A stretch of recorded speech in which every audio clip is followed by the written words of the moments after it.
So finding your comfortable seat, getting a place that feels comfortable. Gonna baby my knee with a block underneath it, my ankle with a block underneath my knee. Find your nice tall spine, shoulders relaxed, head just balancing on top of the spine. And feel yourself rooting down, that downward flow of energy.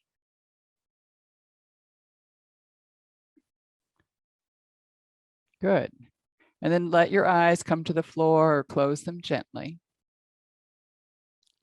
And just breathing fully into yourself for a few moments, just breathing fully into yourself. Even though the breath is small, imagine it going all the way out to the smallest capillaries, being carried in the blood.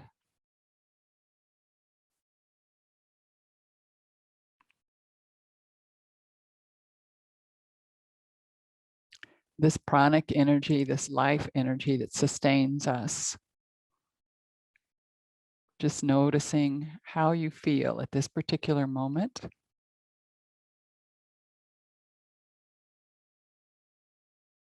And then bringing the hands into the heart, Anjali Mudra.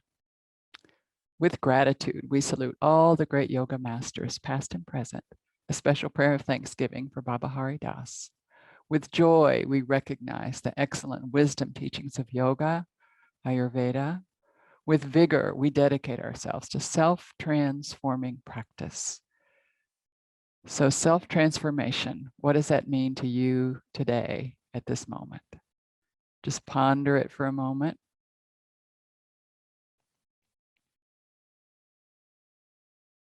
And then letting that thought just slip down into your heart space. You can bring it back at the end of practice. And if you are where you can, please join me in one resounding Om to begin our practice together. Exhaling the breath out and a nice inhale to chant. Om.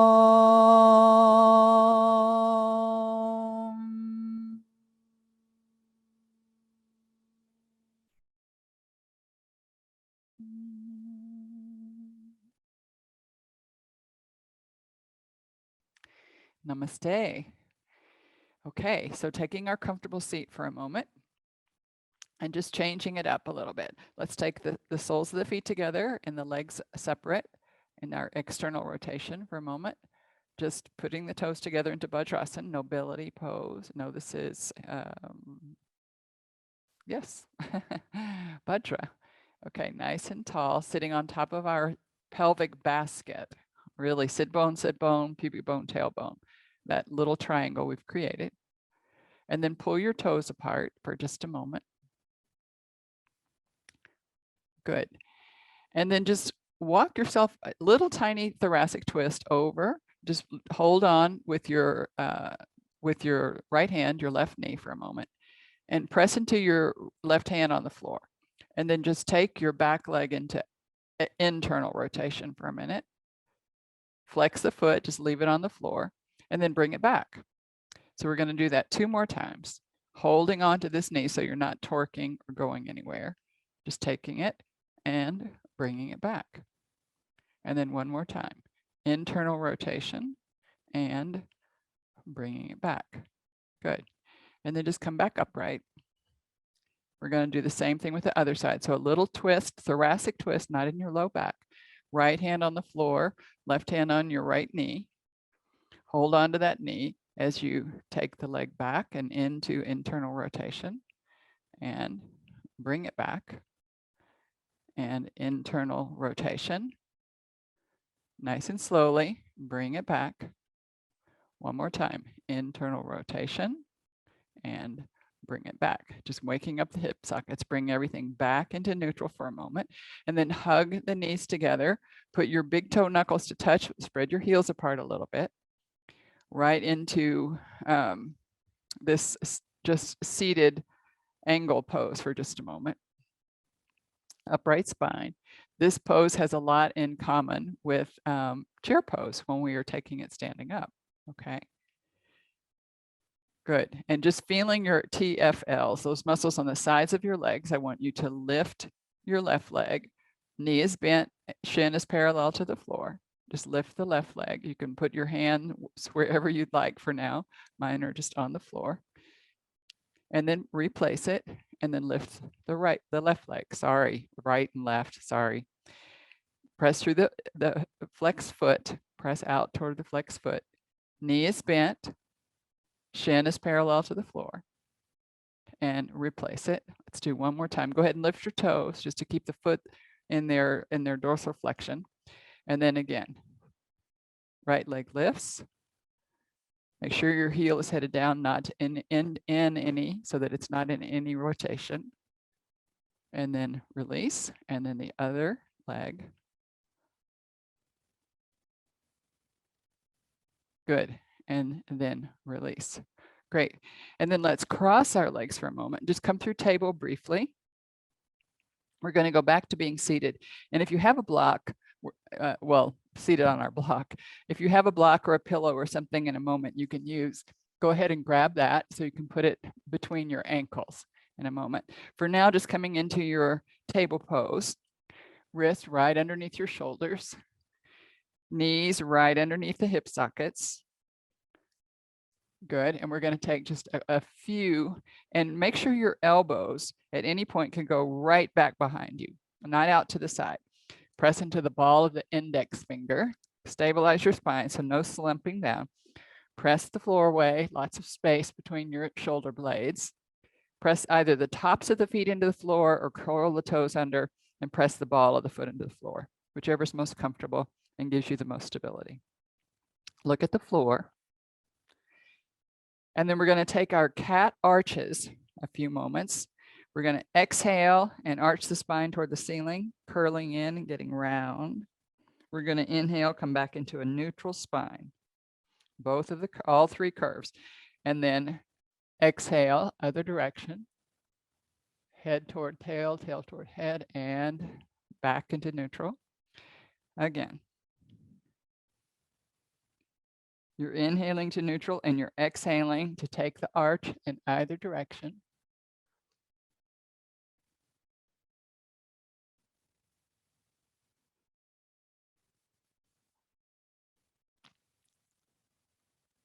Good. One more.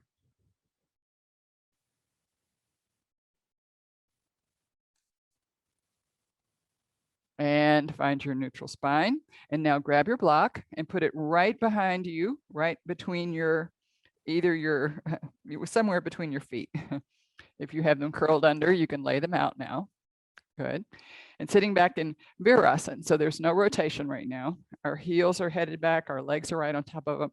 Whatever our block width is, we kind of have some of that between our knees. Let's take our arms up and face the palms toward one another. Rest the arms down in this mudra for just a moment. Just rest the arms down a little. Belly lifts, pelvic floor lifts, everything's lifted. So notice the belly button and use that as your center of gravity and let everything lift from the pelvic floor up and then let everything push down from the shoulders down. So we're literally pulling and pushing in both sides of the body, and the belly button's the middle, solar plexus right above the belly button. Good. Release the arms down to the side. And now a tiny bit of internal rotation. So we're just going to take our feet out just a little, whatever's comfortable. And now you can take your knees together as the feet come out to the side, and this little bit of internal rotation in the legs. We're going to see in just a moment how this prepared us for any standing poses. So while we're doing that, let's just do a little arm work. Arms out to the side, flip the palms, both of them. Come on up.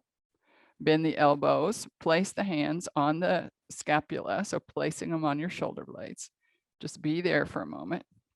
And then you're going to bring your arms up almost to straighten, keep the elbows pointed forward, and then take the arms down. Just a little bit of tricep work. Make sure your head isn't feeling trapped by your clavicle or anything. Just elbows almost to straighten, don't lock them. And then return, hands to the scapula.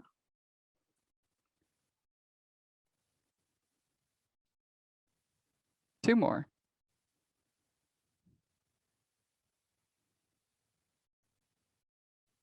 Good. And then release the arms and just rest your dominant hand on top. Place your hands in your lap, thumbs gently touching. Release your shoulders. Breathe, breathe, breathe. Good, and then let's come up to our knees one more time. Move the block out of the way. And then we're gonna go up into either plank pose, and you can take a low plank, or mountain pose. If you're inverting today, let's try mountain pose, often called downward facing dog. If you're not inverting, you're gonna take plank, and you can take it in either direction, but keep the scapula out to the side where they belong. And so plank can be taken here or here. So if you're here, you need to walk your knees back before you take your plank. So you're not dropping into your belly. Everything is engaged, pulling in. Pelvic floor is lifted, belly is lifted. So you're either here for a moment or in mountain pose. So whichever one you've decided upon.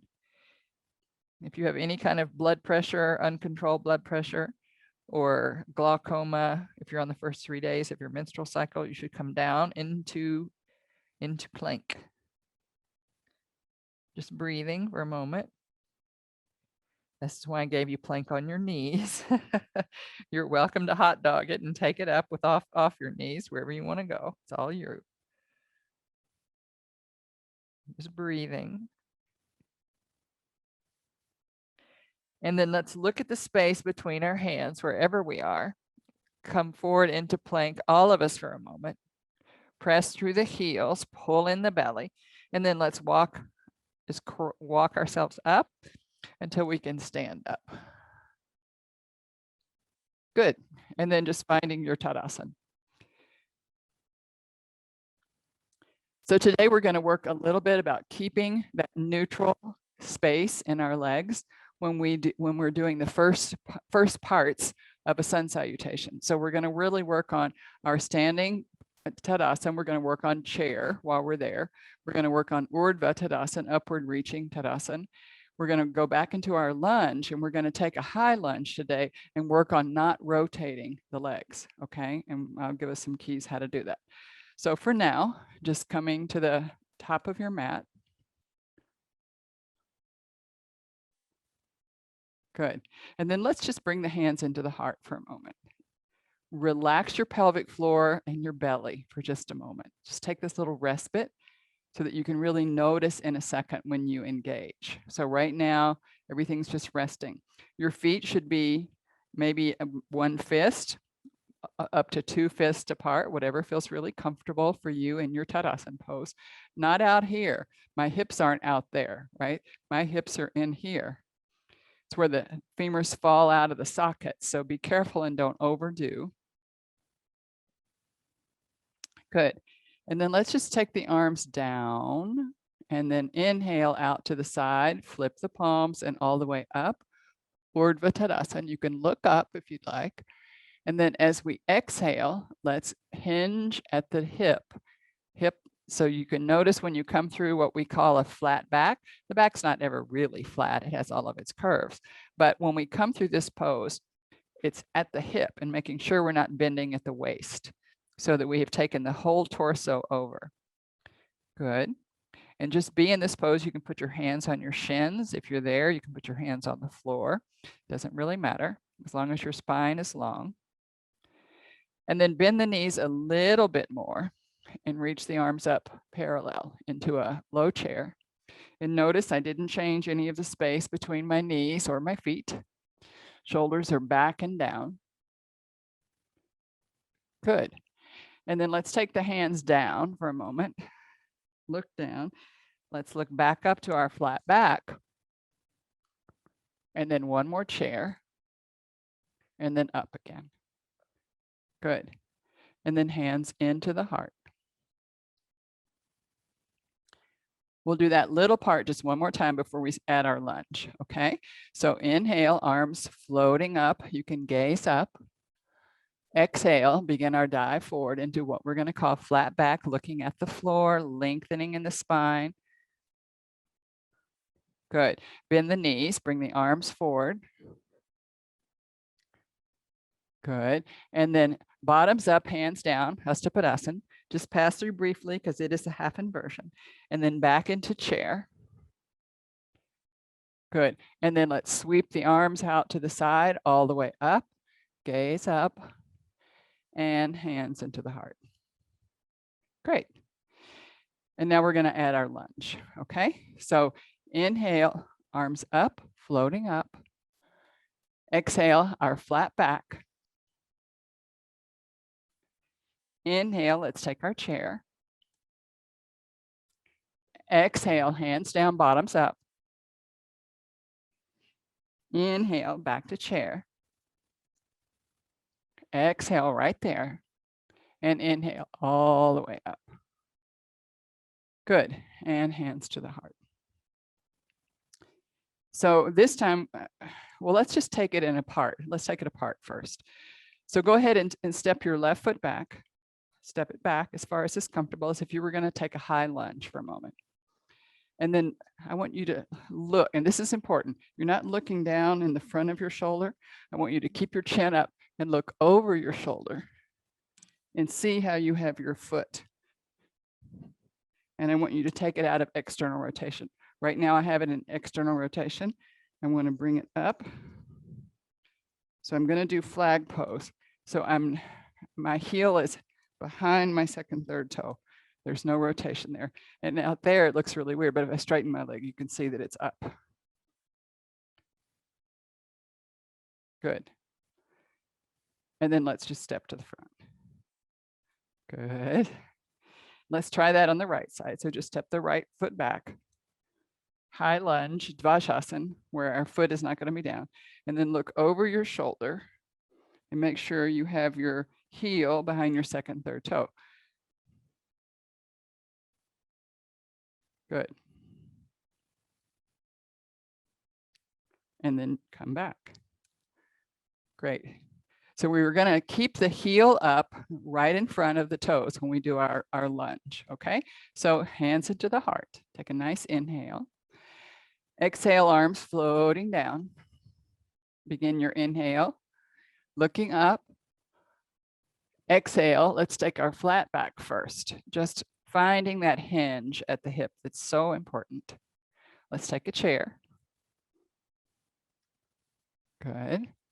And then Hasta Padasana, hand to foot. Look forward and step your left leg back into your lunge. Heel is up, no rotation. Make sure you have your heel right behind your second and third toe. You can come up with the arms if you'd like. Flag. You can also keep your arms and hands closer to the body, right on the knee. Just don't press into the knee. Good. And then if you have your arms up, let's float them down. And let's step to mountain briefly. Come forward into plank briefly. We're not going to the floor. Step your left foot forward, right over by your left hand. And that will mean, and look back while you're there, make sure your heel is behind your second and third toe.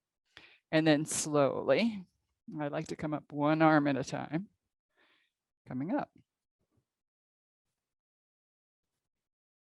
Good. Just noticing the lunge, how the legs feel, the weight divided evenly front and back, side, side. And then float the arms down.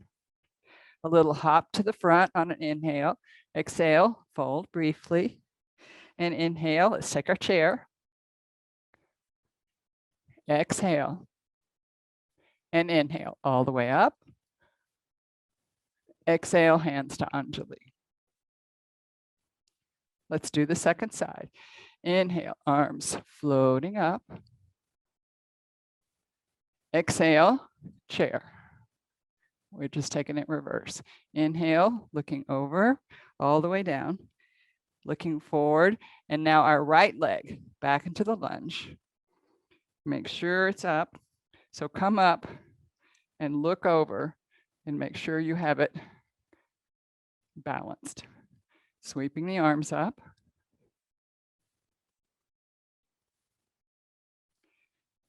Good. Watch your knee. Don't let it travel. Front knee has to stay right over the ankle for that nice stability. And then float the arms down. Let's step briefly to mountain, then to plank. And then we're going to take our right foot forward, look back,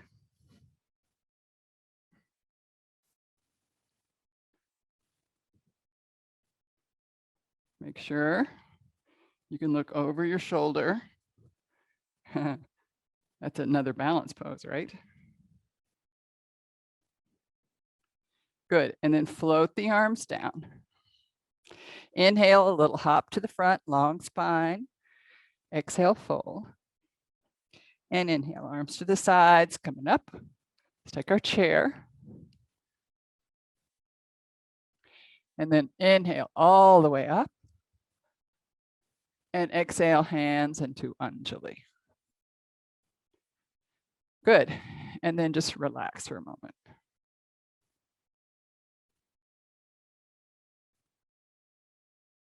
Relax your pelvic floor, let it go. Just wiggle, let anything you need to let your pelvic floor go.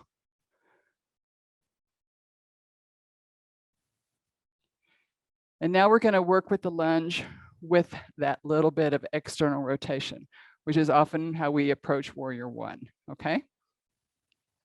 So just knowing now that our purpose is going to be to lower the foot, so we're not going to go so far back. So let's break it out. Let's step the left foot back. Now your hips are facing forward, and we're not going to change that. Your front knee is bent, knee is over the ankle. I don't have a lot of space here right now because I know I have a limitation on my hip joint. And then I'm just going to place the foot in external rotation, but I didn't move my hip. And if I don't have the rotation at the hip, I'm going to torque my knee. So be careful. Here we are up in flag, and here we are with external rotation. So notice the difference. And if your hip traveled a little bit, just come off of it. Come back a little bit closer to the front. Don't have so much space between your front and back leg. Let's go to flag again. Heel up. And then place it down. And nothing changed on your hips. Okay, one more time, flag. And then just a little hop to the front. Good. And now let's step our right foot back. So into flag first, heel is up. Good. And look down your front knee. You should only see your toes in front. It should be right over your ankle. I can see my first and second toe, but I have a really long second toe. Good.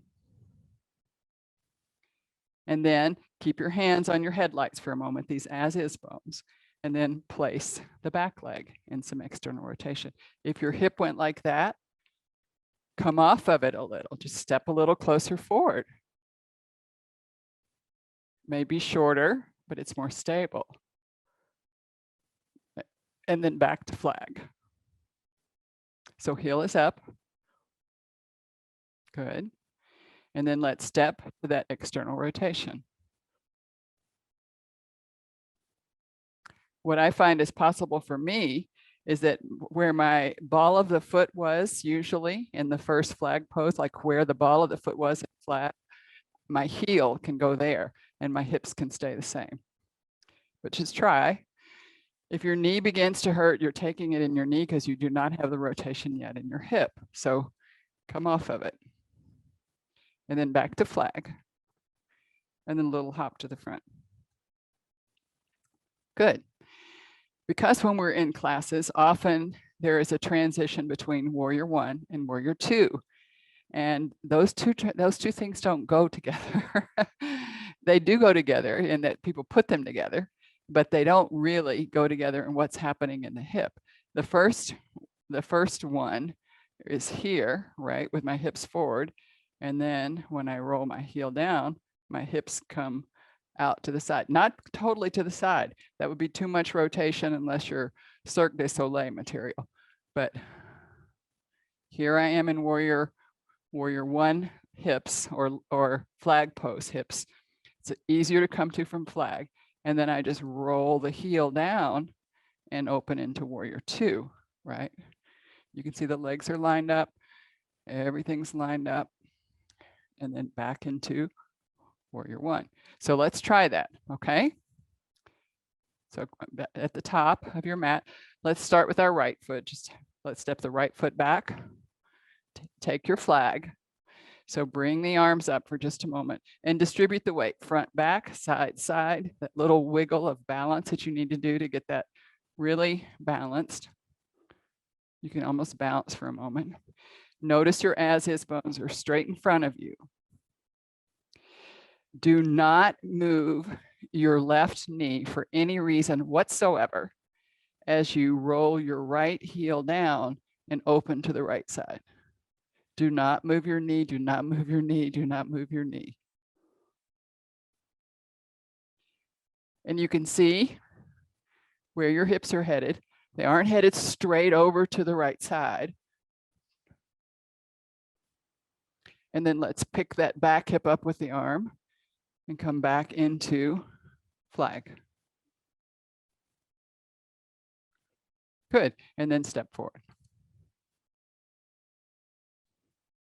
Let's do the same thing on the left side. Step back, establish your flag. Make sure that your front knee is right over the ankle because that's our stability point for opening up the leg, opening up the body. Arms float up. Heel is up in the back. Pelvic floor is lifted, belly is in, breath is in the chest.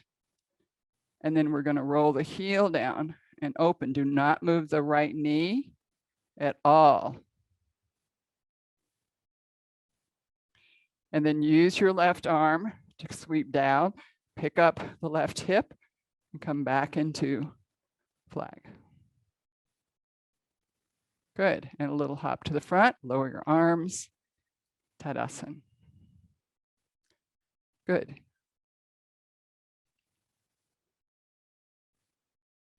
So let's kind of put that in the middle of what we just did. We'll step back into flag, we'll add a warrior two, we'll come back into flag, and then we'll finish the little series. So a variation of sun salute, hands into the heart. Take a nice inhale right there. Exhale, arms floating down, root down, ground down. Inhale, arms up, looking up. Exhale, let's take chair right here. And then let's lower, passing through our flat back, Hasta Padasana, just briefly. Inhale, look forward, and left leg back into a lunge. Keep the heel up. We're going to sweep up to flag. I'd like to bring my left arm, add my right arm. Good. And right here, we're going to open.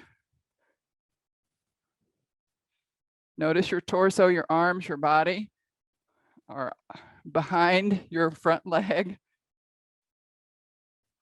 And then lower your back left arm and pick up the left hip as you come back into flag. Good. And then float the arms down either side of the mat. Step back, plank. Good. Just drop to your knees for a moment just to rest. Come back through plank and then stepping your left leg forward. We're going to come up into our pose. So I'm putting my left hand on my left knee to stabilize and come up with my right arm and then add my left arm for flag. Good. And then roll down to warrior two. Do not move your left knee. Breathing.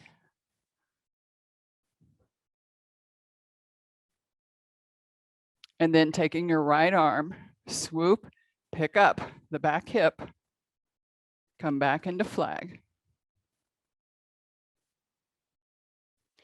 Let's float the arms down either side of the mat. Inhale, little hop to the front, long spine, flat back. Exhale, fold. Inhale, chair. Exhale there. And inhale, arms up. And exhale, hands into the heart. Good. And just release your arms and rest for a moment in a standing Shavasana. Just letting go. Release the pelvic floor, the belly, the shoulders, the jaw.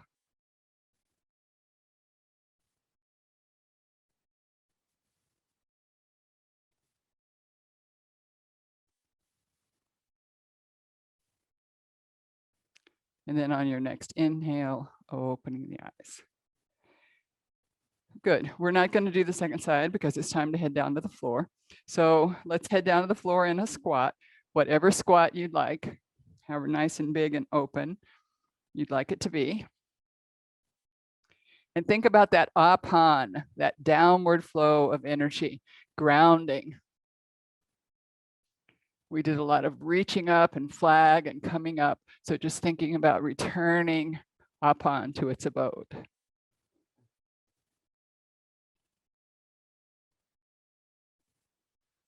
Good. And then let's take a seat. Bring the knees together again. Big toe knuckles can touch, heels are apart. And this time we're going to take both shins parallel to the floor. So up on top of your sit bones, not leaning back onto your sacrum.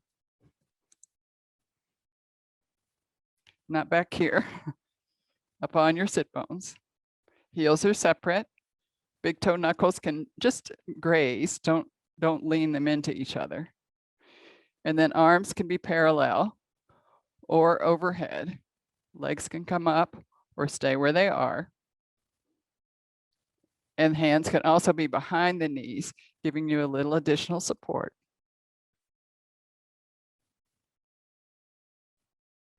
And then release the feet to the floor.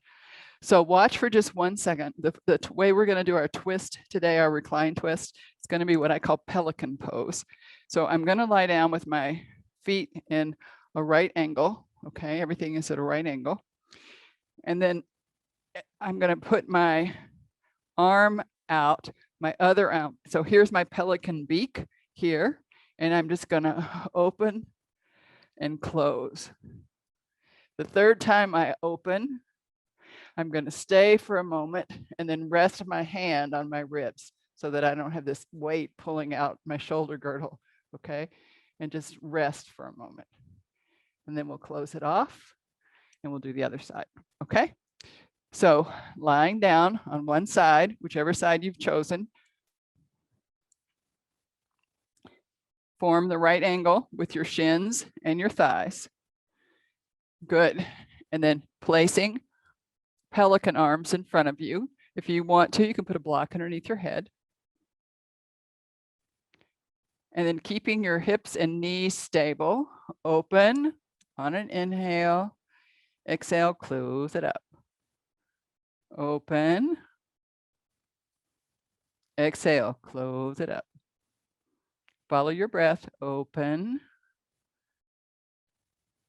close it up. And this time we're going to stay open. Just rest your hand along your rib cage, relax your shoulder, relax your arm. Your gaze can be over toward the ceiling. Don't take it too far over to the side because that stimulates again the nervous system. And then release and let the arm back up toward the ceiling and then over and close the pose. Good. And then just pick your other side. Take the time to form it properly. Right angle with your thighs and your shins. And then making your pelican with your arms. And inhale, open, exhale, close. 3 times, and then on the 4th, you'll stay. Just following your breath.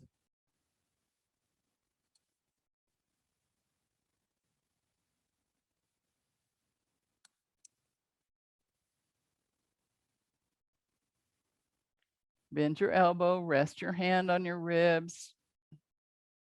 Soften your shoulder.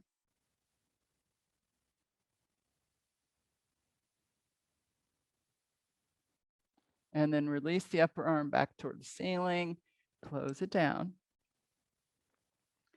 And then either preparing yourself for Viparit Karani Mudra or just resting your legs on the wall. So if you are at a wall, feel free just to put your legs there and your bottom on the floor where it can stay nice and stable. Or feel free to put a block underneath your hips if you're inverting. And feel free to do any inversion that may be part of your practice. So just taking the time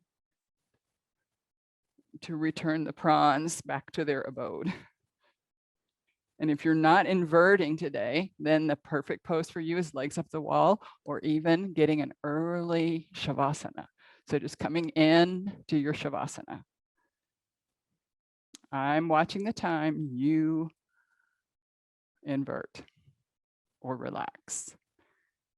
Take your medicine, whichever you've chosen. Good medicine.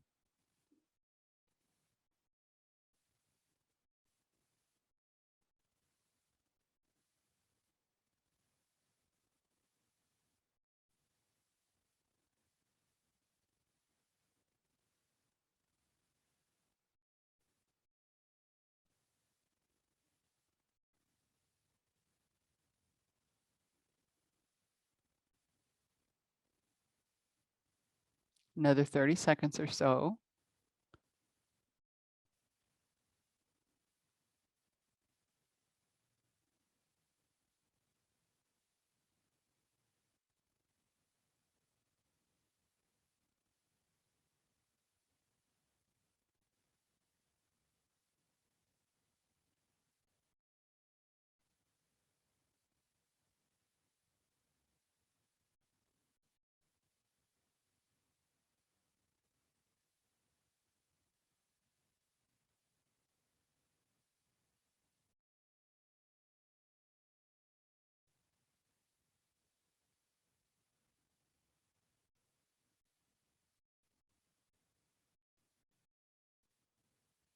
And releasing your inversion.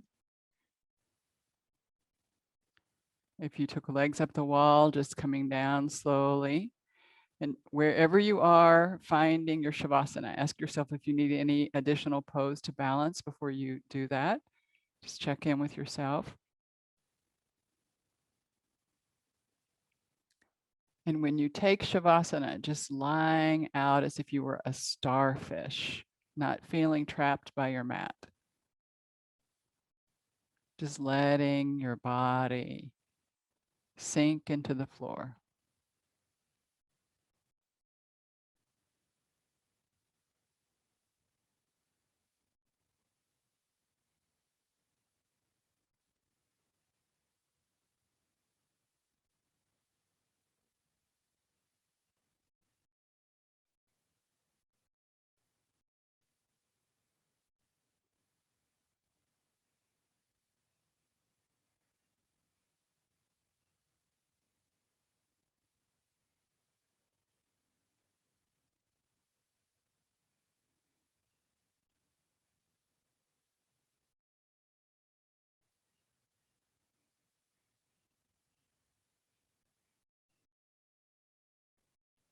Making sure your breath is soft and shallow, just enough to sustain you.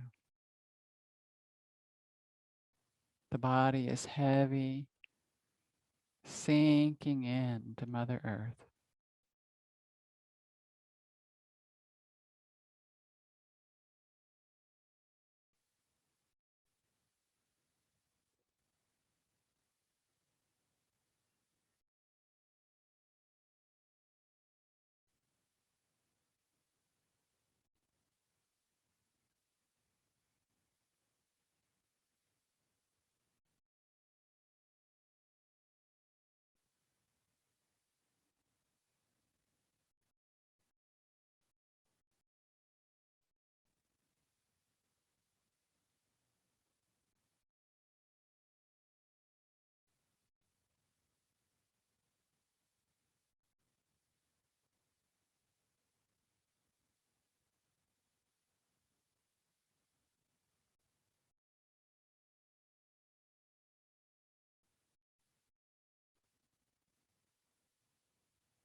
Slowly and gently, bringing your awareness into the breath, finding it in the belly or the chest.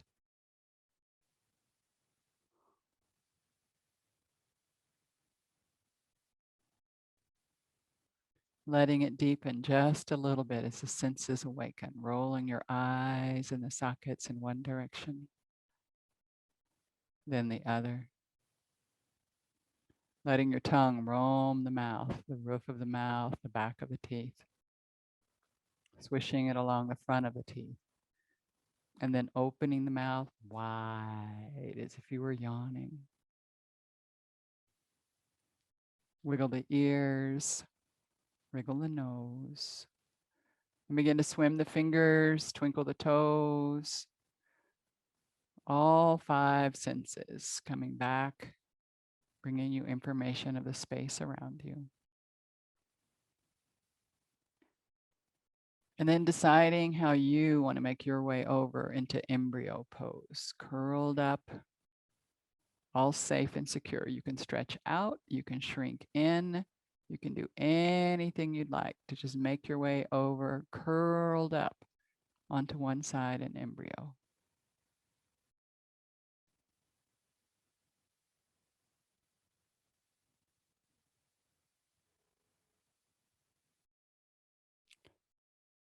Just noticing the possibility of leaving behind in corpse pose, anything that no longer serves you, in embryo pose with new beginnings, new possibilities.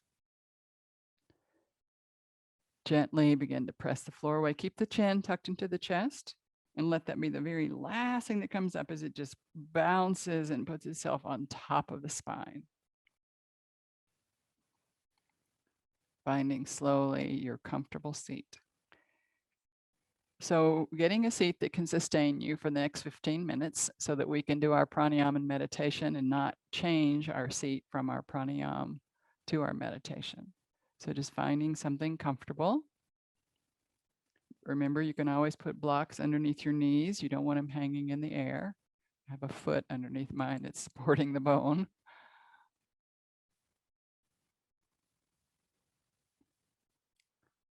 Good, so finding your seat.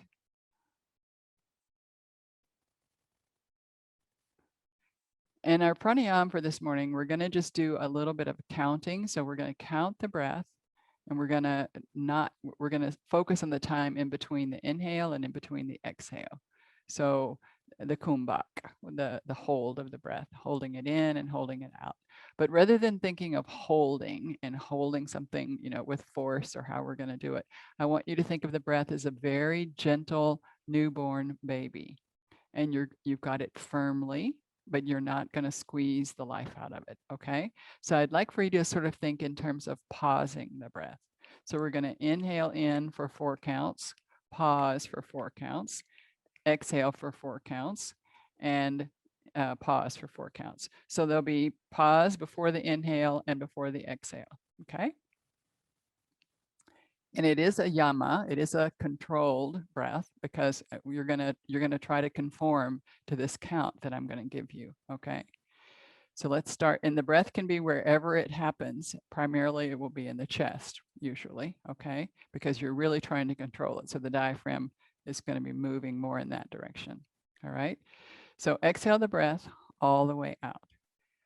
Inhale, 2, 3, 4, hold, 2, 3, 4. Exhale, 2, 3, 4, hold, 2, 3, 4. Inhale, 2, 3, 4, hold, 2, 3, 4. Exhale, 2, 3, 4, hold, 2, 3, 4. Inhale, 2, 3, 4, hold, 2, 3, 4. Exhale, 2, 3, 4, hold, 2, 3, 4. Inhale, 2, 3, 4, hold, 2, 3, 4. Exhale, 2, 3, 4, hold, 2, 3, 4. Inhale, 2, 3, 4, hold, 2, 3, 4. Exhale, 2, 3, 4, hold, 2, 3, 4. Natural breath. It was a little over a minute, just natural breath. relax into the breath. Wherever it comes into the body, just notice the quality of the thoughts. Notice how your body feels. Notice the quality of the breath.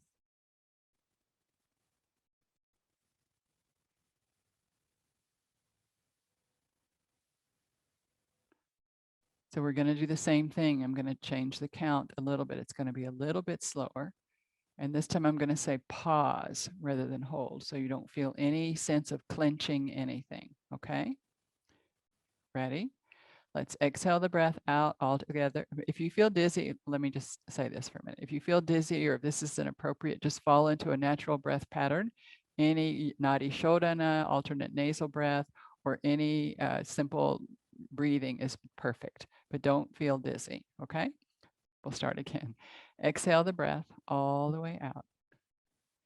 Inhale, 2, 3, 4. Pause, 2, 3, 4. Exhale, 2, 3, 4. Pause, 2, 3, 4. Inhale, 2, 3, 4.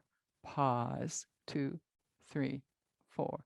Exhale, 2, 3, 4. Pause, 2, 3, 4. Inhale, 2, 3, 4. Pause, 2, 3, 4. Exhale, 2, 3, 4. Pause, 2, 3, 4.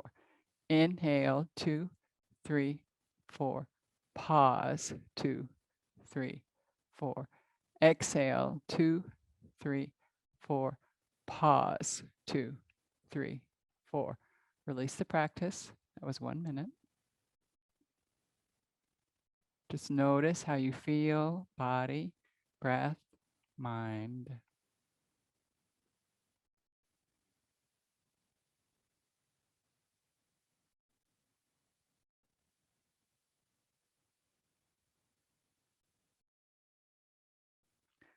And this time we're going to take 1 minute and I'm going to call the minute to you. And you can do either pacing that felt most comfortable to you, a little quicker, a little slower, but keep it even and count on your own silently. Okay? Beginning the practice with an exhale now.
And completing the round that you're on and falling into your natural breath rhythm. Just letting your eyes drop to the floor or close and just noticing the quality of the breath, of the thoughts.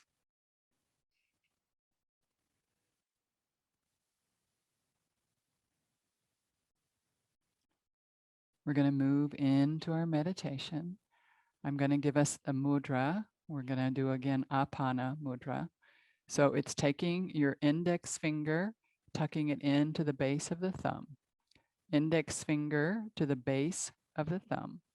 Wrap the thumb gently around the index finger as you tuck in the middle and ring finger to touch. So the only finger that's extended is the pinky finger. Pinky finger is just up. So you tuck in the index finger to the thumb. Thumb wraps around the index finger. Middle and ring finger touch the thumb. And then you open your arms and rest the back of the hands along the knees. So arms are extended. They aren't locked. They're just extended and relaxed. So if you have an object of concentration, a mantra or something with which you concentrate daily, bring that into your space.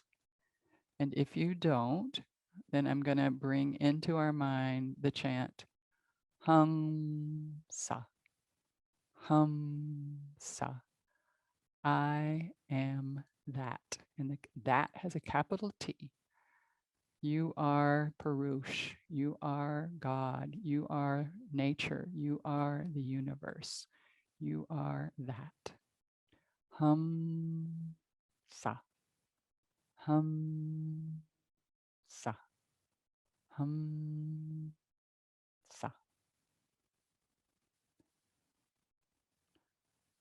We'll be here for about 5 minutes, and I'll end the practice with an Om. So keeping your mind occupied with Hamsa, Hamsa.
Hamsa, Hamsa.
Releasing the mantra and the mudra. Just letting yourself sit for a moment and transition gently. Letting everything incorporate into your full self. The asana, the pranayama, the meditation.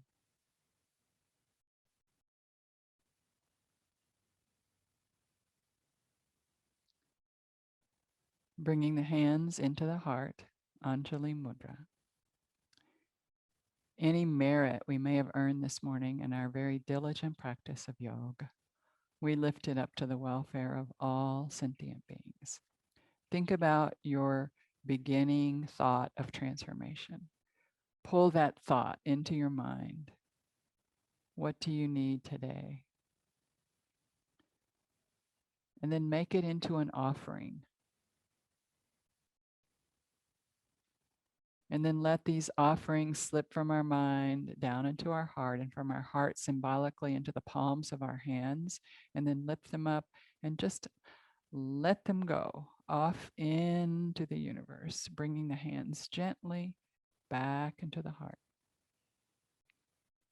Hari Om Tat Sat. Namaste.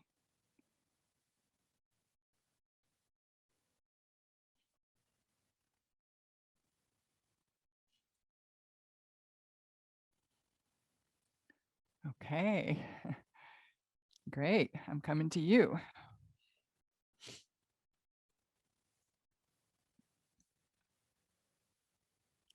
As usual, my legs are asleep.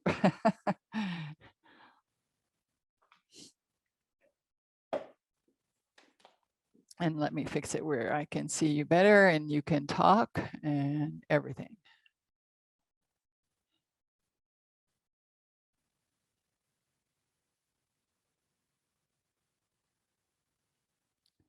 Okay, get rid of the spotlight.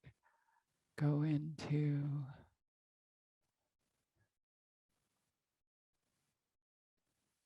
great. Okay. Good morning again. Nice to have you. Hi, Barbara. Hi, Mary. Hi, Jolanta. You, nice to see you. Amber, always. Manipa. Sandra, I know you're there. Misha, I saw you earlier. Ashok, nice to have you here. Good morning. And hi, Joan. Nice to have you. See you next week. Thanks, Michelle. Hi, so, Ginger. yeah. Hey, Shrivani. I didn't see you. Where can I find the recordings to practice? Yes, it's just Ginger Hooven together. So just go to YouTube and / Ginger Hooven all together. There's an N at the end of my name, Hooven. Yeah. So just YouTube / Ginger Hooven, and they're all there. I haven't put any up this week because I haven't talked to my web guy from last week or this week, but I'm going to put them up over the next 2 or 3 evenings. I'll get them back on. Yep. Now I have to go back and watch them to remember what I taught. Because I really don't, I kind of let the goddess do this sort of stuff, and I often don't even remember at all what had just happened. So yeah. So how was, I tried to really prepare the relationship of the acetabulum to the head of the femur at the beginning. So when we were sitting, we really prepared that acetabulum in its internal and external rotation. So then when we got up and we had to step back and drop the heel, I wanted that to be a little less effort than it may be at times. Did you notice it? Mm-hmm. Yeah, Manipas, yeah. Mm-hmm. Good. Yeah. Cam, do you notice? Yeah, good. So sometimes just taking that little bit of time to, get yourself set up before you begin the rest of the practice, like just doing a little bit of internal and external rotation, doing a little of internal and external rotation at the arms, like whatever you need, just a little bit of thinking of all of the joints, the spine. Also, we count that as one joint, but it's the whole spine. So that's why cow is so important there. So just doing a little bit of prep work. It's kind of like if we had an hour, I'd love to do an hour of prep work. I'd love to do an hour of somatics followed by an hour of asana to really get the brain in sync with what we're going to do and just have it like, oh yeah, I could do that. Like finally my my ankle just realized it could do what it used to do. It just, I was doing something and I tried to put the heel down, and the day before the heel didn't go down. The heel wouldn't go down no matter what. But it wasn't physical. It's just my brain wasn't going to let the heel down. And then the next morning, with whatever happened in my day, the heel went back down. It just went down to the floor, and now it's been down since then. So it's a matter of the brain muscle connection really refining itself, which is why somatics is so good. But if we don't have time for a lot of somatic movement, and there's some really great videos for somatic movement that I can recommend to you. Like if you have a bad shoulder, or you have a bad hip, or you have a bad, low back or something, it's really good to like investigate some of the somatic movements to work with that area, because that's your brain muscle connection. And then you can work on that on the side separately from working, what you're doing in your asana class to refine those movements and move the prawn. So, somatics is really working with brain muscle. And we're in asana working with pranic energy. We're really trying to move our pranic energy and get it to flow throughout the body, right? So we are concerned and love the muscles and the tendons and the ligaments and all of those things, but they're facilitators to getting the pran. It's a grosser level than the pranayama. So we're looking for liberation. And, if we could just sit and meditate and find it, great. But usually we need a little help. So pranayama is one of those helps, and asana is one of those helps. So we want to take advantage of all of the physical benefits that happen from asana, but also to realize that its purpose is much more than the exercise that it looks like we're doing to people who don't know what we're doing. Yeah. Hi, Amy. Were you in class? I was in class. I was having such a wonderful meditation. I did not realize my computer died. And I was like, this is so wonderful, but we don't usually have this long to meditate. So finally I opened my eyes and the screen was black, and so I rejoined. Thank you. That was a lovely, lovely practice. I'm so glad. I'm glad. Yeah. It's this.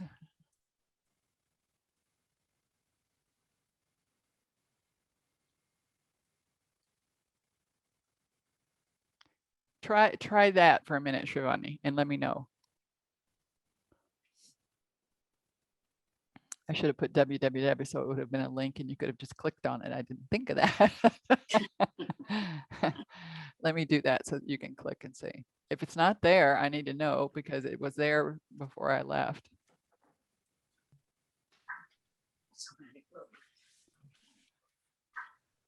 Yeah. Yes, Amy. And sorry if you already went over this, because I was a few minutes late coming back in. But when we were going from flag to warrior one, were you talking about just the femur rotating in the socket? That's okay. It. Totally. That's the isolation that we have such a problem with, right? Because we're truly just talking about the whole leg all together, not moving the knee, not moving the ankle, just putting from the femur, that rotation at the head of the femur. And we didn't really, we hadn't talked about it at all, Amy. We did talk about that it made it easier for people. Manipa was doing that movement at the beginning of class, that internal and external rotation that we did at the very beginning, from Vajrasana into bull pose, and then into, all of those things really kind of make it easier to then stand up and see that rotation at the femur. Yeah. Yeah. And how about the mudra? Did anybody notice, those of you who are in class on Tuesday? Now, this is going to sound really weird, but I just want you to think about it.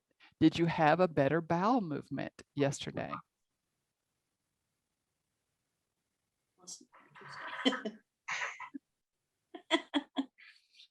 I know it's weird, but you know, one of the things that Apana Vayu controls is that downward flow of energy. And I did. And I was thinking about it yesterday morning when I got, because sometimes I get out of bed and it takes a while before I can have a bowel movement. But I, yesterday morning, woke up and my bowels were going, let's go to the bathroom. And I got up and just went to the bathroom first thing. And I was so like happy. Yeah, I was truly happy. I thought that thing works. And so then yesterday with my practice, I did it again. And I had another good bowel movement this morning. So I just did it with you guys, and I did it with my practice right before class started. So I'm into Apana Vayu lately because traveling, you know, when I come and go and all that, it's it's hard. Yeah. So yeah, Barbara. Ginger, which one is that then to improve bowel movements? That's the one we just did, the Apana Vayu, where you tuck in your index finger and wrap it around and then touch those. Okay. Oh, okay. Yeah. And it really does work. And then the arms are just extended. They're not really totally bent. They're just extended and slightly bent because you're not locking them out either, you know. Yeah. And just resting your arms with that position with your hands. And don't squeeze, just kind of relax the hands once they're there, you know. Okay. Super helpful. Yeah. Great. Thank you. Yeah. So Mary's saying, talk a little bit about the relationship of how you put things in what order, you know, like pranayama, meditation, asana. And thanks, Shrivani. See you next week, sweetie. Thank you.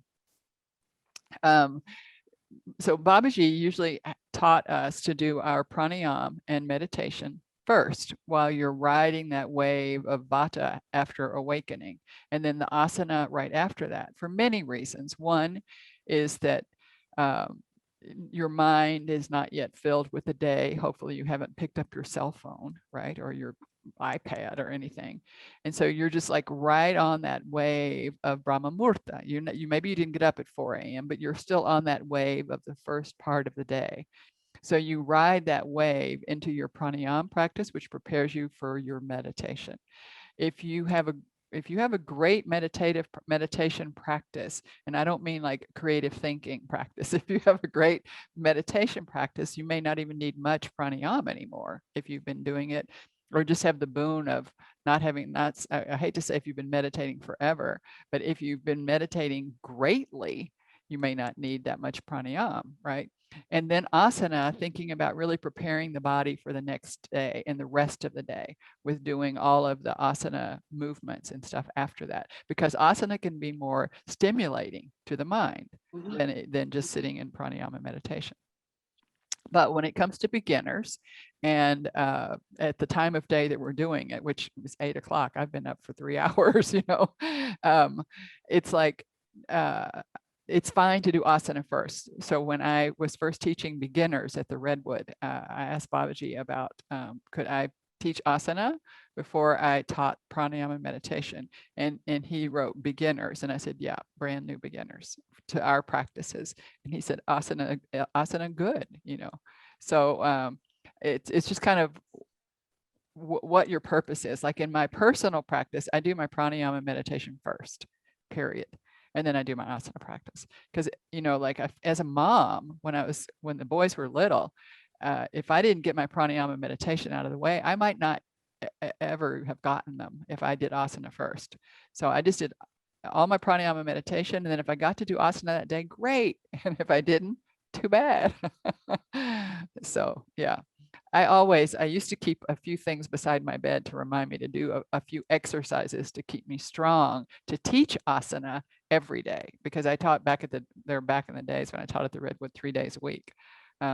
So I made sure that I kept myself strong, but I didn't necessarily do a full-on asana practice every single day. I had kids, you know, just the reality. Ashok. Yeah, I just wanted to say something I felt during the counting pranayama is in the first round when you were saying hold, I felt a little tense at the end of the breathing, but then when you switched to pause, it felt relaxing. Isn't that amazing? Thank you for sharing that. Thank you so much for sharing that. And that's one of course, one of the reasons I did it, because we'll see that that word, even though I told you to hold it gently like a baby, you know, not to squeeze it, not to da da da da da, just the word out of my mouth, hold, has a different word for your body to react to than pause, right? Thank you, Ashok. Thank you for sharing that. And did some people feel more comfortable with the first count? And some people felt more comfortable with the second count, mostly for the holds, for how long the hold is, because you don't want to send your body into like this panic, you know. So it's like sometimes the faster one feels better and sometimes the slower one, which is why I gave you the option the third time to count on your own and see where you were, you know, just kind of seeing where you were. Mhm. Yeah, so yes, yeah, we can say, well, you know, I haven't heard, I have someone coming to meet me for breakfast, and she's not here yet, but yes, Amy, let's stay on for just a second and talk about your wrist. Okay, everybody, it's really wonderful to see you, and Thank you. have a great weekend, and I'll see you next Tuesday and or Thursday or whenever you can make it. Okay, thanks so much for coming. Thanks, Thank you, everybody. Ginger. Thank you. Thank you, Ginger. Thank you. Much love. Thank you. Thank you.